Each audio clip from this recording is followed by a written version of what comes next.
Welcome back, everyone. Or, well, welcome to a totally epic adventure. Today, we aren't exploring a magical forest or deep outer space. Nope, we're diving straight into a masterpiece of words. We're going to explore this incredibly powerful, super famous poem by the legendary Rabindranath Tagore. It's called Where the Mind is Without Fear. Think of yourselves as detectives today, because we're going to uncover the true deep-down meaning of a word you hear literally all the time. That word, freedom. It's going to be a super fun, action-packed ride, so buckle up. So before we jump into the poem itself, I gotta ask you something. What does it actually mean to be truly free? Like, really picture it in your head right now. Does it mean, absolutely no homework forever? Or maybe getting to eat a giant bowl of ice cream for dinner? Or just getting to play whatever video game you want all day long? And hey, those sound awesome, right? But our guy today, Tagore, well, he's talking about a completely different kind of freedom. Like a superpower kind of freedom. One that lives right inside your own head and your heart. Just imagine this incredible, joyful energy. Picture a bunch of kids, exactly like you, marching confidently together, holding flags way up high. They're happy, they're strong, they're totally united, just walking down this bright, wide-open path. It's such a triumphant, exciting feeling, isn't it? That vibe right there sets the absolute perfect tone for our journey today. Because this is exactly what it looks like when people march together toward a beautiful, totally free future. All right, Chapter 1, Two Kinds of Freedom. So here's the thing. Tagore wants us to realize that freedom isn't just one simple thing. It's actually split right down the middle into two different parts. On one hand, he was writing about physical freedom, which back then meant escaping from British rule. His country, India, was ruled by an outside power, so of course, he wanted his people to be physically free from that. But here's the kind of sneaky, super important part. He also talks about freedom from outdated thoughts and ideas. Escaping a ruling country, that's really only half the battle. The other half, and honestly sometimes the much tougher part, is escaping our own bad habits and those old ways of thinking that hold our minds back. It's like having invisible chains on your brain. Moving right along to Chapter 2, The Obstacles Holding Us Back. Okay, every good adventure story needs villains, right? Well, in our story, the villains are these sneaky, invisible traps inside our own minds that we absolutely have to defeat if we want to win that true, ultimate freedom. Listen to these super powerful words from the poem, where the world has not been broken up into fragments by narrow domestic walls. I want you to imagine a giant, beautiful jigsaw puzzle that just gets smashed into tiny, broken fragments. Tagore is warning us about this dangerous, mysterious thing that builds walls right through the middle of our world.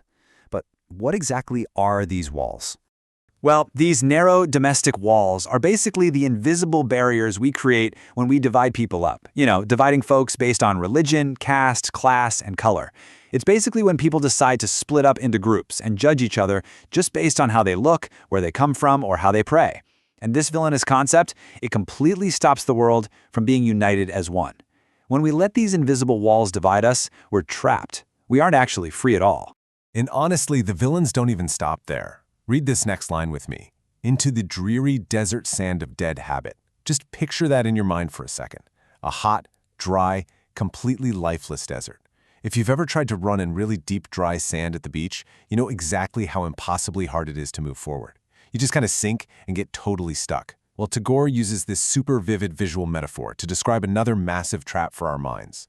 He calls them dead habits. And what that means is old, traditional rituals. Basically, it's those things people do over and over and over again without even stopping to think why. Just because, that's the way it's always been done. It's doing something even when it totally doesn't make sense anymore. And just like that dreary, heavy desert sand we just talked about, these outdated habits just drain our energy. They keep us totally stuck in the past, completely trapping our fearless minds. All right, time for some good news. Chapter 3, Tools for a Fearless Mind. Because every hero needs special tools to fight the villains, right? Well, your first superpower is the clear stream of reason, which is also known as logical thinking. Now, contrast this with that dry, hot, sticky desert sand we were just stuck in. Imagine a cool, refreshing, fast-moving stream of crystal clear water. That water, that is your logic.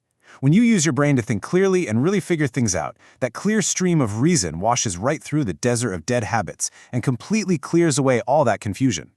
Then we've got superpower number 2, tireless striving. This basically means continuous efforts and struggle. In the poem, Tagore says this striving stretches its arms towards perfection. And I just love that mental image. Imagine literally stretching your arms out as far as humanly possible to reach your biggest, absolute best goal. It means you literally never give up. You keep trying, you keep learning, and you continuously push forward. Having that kind of relentless energy gives you incredible power. And here is your ultimate shield on this epic quest: the truth. The poem dreams of a place where words come out from the depths of truth. This brilliantly shows us that to have true freedom, you need total honesty. If you want a fearless mind, your words can't be shallow, and they definitely can't be fake. They have to come from deep, deep down inside your honest heart. Truth is basically the magic armor that protects you from fear. So, where does this all lead? Chapter 4, A Heaven of Freedom, Tagore's Map to the Ultimate Prize. We've faced down our villains, we've gathered up all our superpowers, and now we finally have the magic recipe to create an unstoppable mind. To awaken into this beautiful new world, here are the ingredients you need. First, the mind has to be absolutely fearless. Second, the head is held high with confidence and dignity. Third, knowledge is free for everyone to learn and share. And finally, the mind is always led forward into ever-widening thought, which just means your imagination and your ideas just keep growing bigger and bigger and bigger. When you mix all those amazing ingredients together, you finally reach the glorious final destination of our quest, the heaven of freedom. This is a condition of total freedom of good thoughts, good words, and good deeds, all while totally respecting those of others.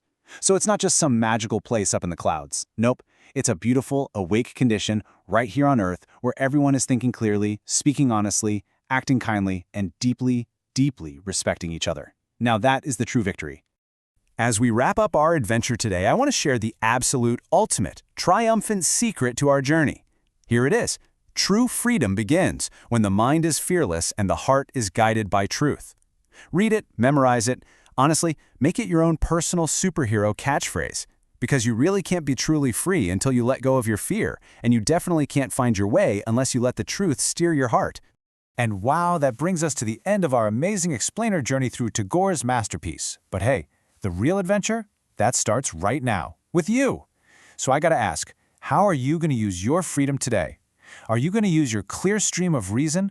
Will you break down those narrow walls by being super kind to everyone, no matter who they are? Get out there, kids. Practice your awesome new mental superpowers out in the real world. And always, always keep your heads held high. Catch you next time.